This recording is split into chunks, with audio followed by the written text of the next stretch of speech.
నాకు చిన్నప్పటి నుంచి ఏదైనా ప్రజెంటేషన్ అనగానే ఫుల్ భయం వేస్తుంది. బ్యాక్ స్టేజ్లో ఉండి ఎంత ఆర్గనైజ్ చేయమన్నా హ్యాపీగా చేస్తాను. కానీ అదే స్టేజ్ పైన నిల్చుని మాట్లాడాలి అని అంటే ఎక్కడ లేని టెన్షన్ వస్తుంది. అందుకే చిన్నప్పటి నుంచి ఏదైనా ప్రజెంటేషన్ అయినా, ఇంటర్వ్యూ అయినా, ఎగ్జామ్ అయినా ఒక బనానా తినేసి వెళ్తాను. బనానా ఎందుకు అని అనుకుంటున్నారా? వీడియో ఎండ్ వరకు అయితే చూడండి, లాస్ట్లో చెప్తాను. అలాగే బనానా తింటే సరిపోదు, ఏ చిన్న ప్రజెంటేషన్ అయినా గట్టిగా ప్రిపేర్ అవుతాను. ఎందుకు అని అంటే ఆ కాన్ఫిడెన్స్ మన వాయిస్లో తెలుస్తుంది.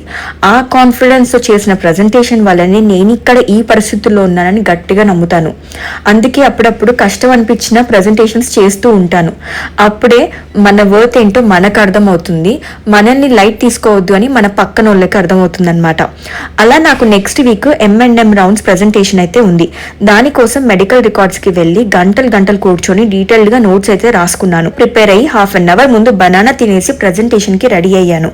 ఇంతకీ బనానా ఎందుకు అనంటే, బనానాలో ఉన్న ట్రిప్టోఫాన్ వల్ల మన స్ట్రెస్, యాంగ్జైటీ లెవెల్స్ న్యాచురల్గా తగ్గిస్తుంది అనమాట. దాంతో మనం చెప్పాలనుకున్నది క్లియర్గా చెప్తాము. మన కాన్ఫిడెన్స్ ఇంకా ఎక్కువ అవుతుంది. అండ్ హ్యాపీగా నా ప్రజెంటేషన్ అయితే అయిపోయింది. ఎవరికైనా డీటెయిల్డ్గా ఇంట్రెస్టెడ్ ఉన్నారు వీడియో అని అంటే, నా ఛానల్లో కొన్ని సంవత్సరాల క్రితం ఒక వీడియో అయితే పెట్టాను.